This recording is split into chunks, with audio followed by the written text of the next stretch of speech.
মাওবাদীর হুমকি, চিঠি নিয়ে তৃণমূল নেতাকে ঘিরে চাঞ্চল্য, আবারও আতঙ্ক ছড়ালো মাওবাদী হুমকির নামে। বাঁকুড়ার জঙ্গলমহলে খাতড়া ব্লকের বৈদ্যনাথপুর অঞ্চলের মুকুন্দপুর গ্রামে প্রাক্তন বনকর্মী তথা স্থানীয় তৃণমূল কংগ্রেসের বুথ সভাপতি দ্বিজপদ মিশ্রের কাছে এসে পৌঁছেছে এক হুমকির চিঠি। চিঠিটি লেখা সাদা কাগজে লাল কালিতে, বানানো ভাষাগত দিক দিয়ে প্রচুর ভুলে ভরা হলেও তাতে লেখা বক্তব্য যথেষ্টই ভয়াবহ এবং উদ্বেগজনক। হুমকির চিঠির কথা জানাজানি হতেই শোরগোল পড়ে যায় ওই এলাকায়। একটা চিঠি দিয়েছেন আমার কাকাকে মাওবাদী বলে। চিঠিটা দেখেছি, পড়েওছি। 50,000 টাকা চেয়েছে।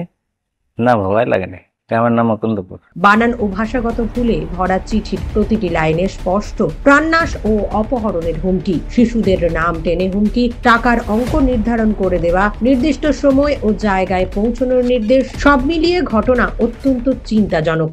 রাত্রি শুয়েছিল মানে কোপাটার ফাঁকে একটা চিঠি পড়াই দিয়েছিল। চিঠিটাতে লেখা ছিল 50,000 টাকা দিতে হবে, না হলে গুলি করে মারিব, আর রাত্রি দিককে তুলে নিয়ে যাবো, এইসব লেখা ছিল আর কি।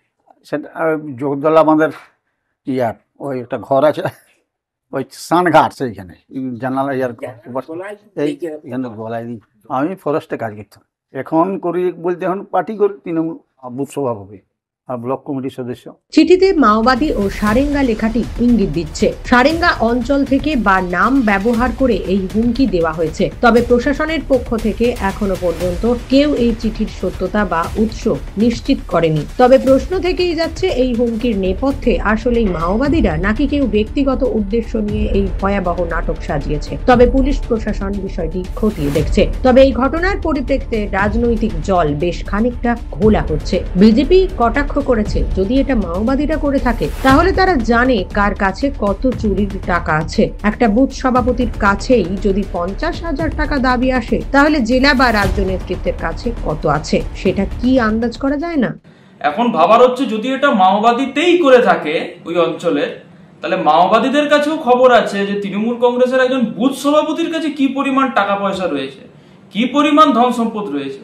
তাহলে ভাবুন, তৃণমূলের যারা বড় বড় রাঘব বোয়াল, বড় বড় নেতা, তাদের কাছে কি পরিমাণ সম্পত্তি আছে, এটা হয়তো তারাও জানে, বা যিনি করেছেন তিনি হয়তো জানেন। তো এটাই বলবো, 2026 সালে এমন এক সরকারকে প্রতিষ্ঠা করুন ভারতীয় জনতা পার্টির হাতকে শক্ত করে, যারা এই ধরনের চোরগুলোকে ধরে ধরে চিহ্নিত করে জেলের শ্রীঘর পর্যন্ত পৌঁছতে পারবে। নিউজ আজ বাংলা, বাঁকুড়া। নিঃসন্তান হওয়ার কারণ স্বামী বা স্ত্রী যে কেউ হতে পারেন। IVF এর অ্যাডভান্স সায়েন্স আর এক্সপার্ট কেয়ার লক্ষ লক্ষ কাপেলের স্বপ্ন সার্থক করেছে। তাই বন্ধাত্বকে হারাতে আপনাদের অবশ্যই আসতে হবে আরামবাগ প্রাণ IVF ফার্টিলিটি সেন্টারে। এখানে চিকিৎসা করিয়ে অনেক দম্পতি সন্তানের মুখ দেখেছেন। আমাদের ঠিকানা আরামবাগ বসন্তপুর আমতলা, বিবেকানন্দ পল্লী 2 নম্বর রেলগেটের পাশেই। মোবাইল নাম্বার 7865858781 অথবা 7908098172।